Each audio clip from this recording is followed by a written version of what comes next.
I just wanted to ask you, could you explain in a manner maybe more pragmatic than we're used to why a person should believe in the Word of God as the Bible and why they should basically believe every word it says? In my book, Can Man Live Without God, which was a series of lectures delivered at Harvard, the second part of it deals with that very thing. So let me start off as best as I can. First, I believe that truth as a category does exist.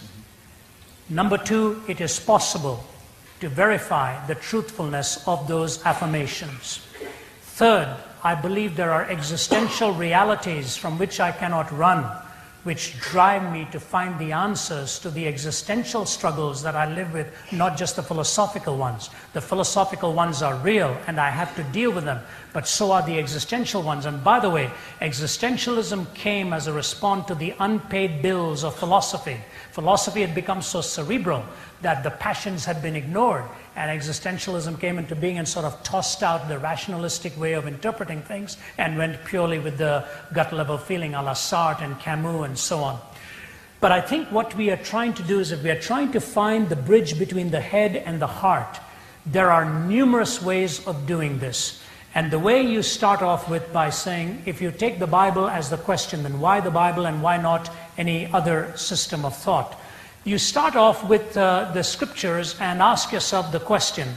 Here there are 66 books by nearly 40 different authors over 1,500 years. There are books on history, there are books on philosophical thinking, there are books on theological thinking and systematic thinking. Now, if the Bible made several assertions, one after another, that you found out to be false, either historically or philosophically or in the existential realm, you go further and further, and if you see that kind of systemic contradiction and failure, then you have reason to believe that I cannot really trust this document. It is not in keeping with the way I'm seeing history and reality. But when you take the scriptures disclosed over centuries, and over 1,500 years, as I said, 40 different writers, 66 books, and you see the prophetic schema all the way down to the person of Christ. Let me give you an example of this. The book of Daniel is written in the late 500s before Christ. And yet when you study the book of Daniel, you begin to see the specifics of a fantastic prophecy.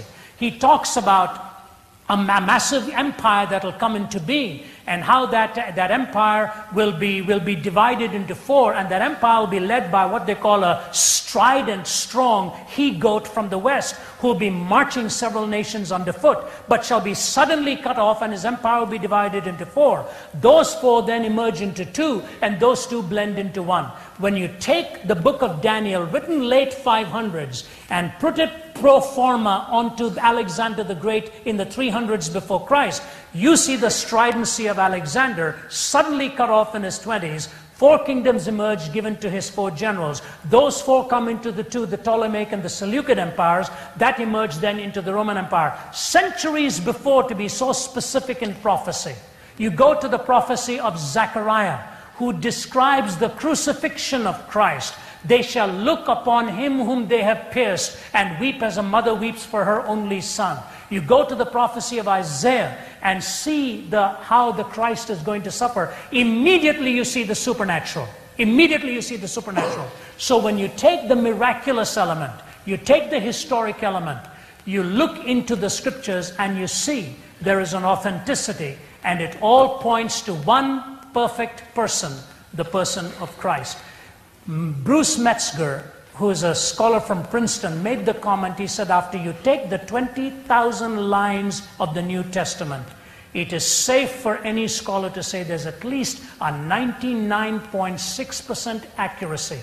No ancient document, none, has the kind of documentary support that the Bible has. Over 5,000 documents. Or even Time magazine in 88, I think, Richard Osling made the comment.